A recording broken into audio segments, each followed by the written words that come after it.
आज बनवूया आपण मटणची भाजी. त्याच्यासाठी मसाले, खोबरं, अद्रक थोडंसं, 7-8 लसणाच्या पाकळ्या, एक मोठा साईजचा कांदा आणि धने, जिरं. कांदे छान तेलामध्ये फ्राय केलेले आहे, धने वगैरे. आधी त्याची पेस्ट तयार करून घेतली आहे. बघू शकता छान पेस्ट तयार आहे बारीक.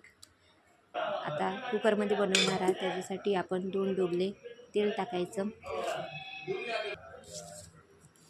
तेजपान टाकूया. तेल गरम झाल्यानंतर मसाला जो तयार केला होता तो मसाला टाकूया. छान चमच्याने थोडंसं मसाला शिजेपर्यंत फिरवून घ्यायचं. बघू शकता आपला मसाला थोडा शिजलेला आहे.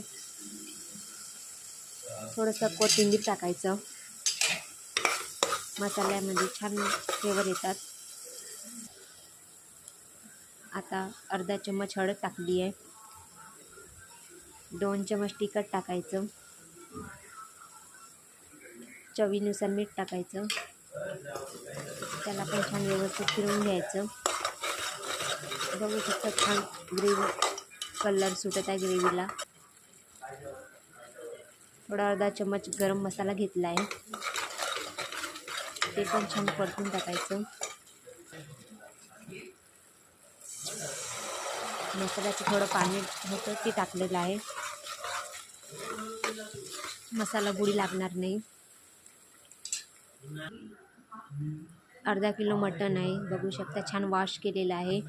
आता मटण टाकूया आपण. मसाला शिजला गेलेला आहे. बघू शकता छान तर्री पण आलेली आहे. आता व्यवस्थित फिरवून घ्यायचं.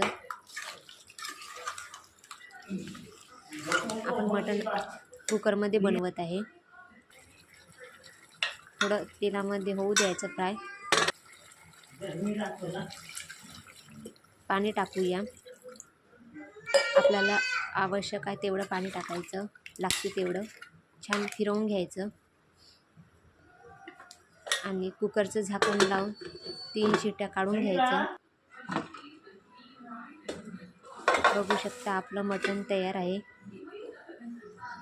छान कलर पण आला आहे आणि शिजला गेलेला आहे मटण. कुकरमध्ये झटपट होतात. बाय.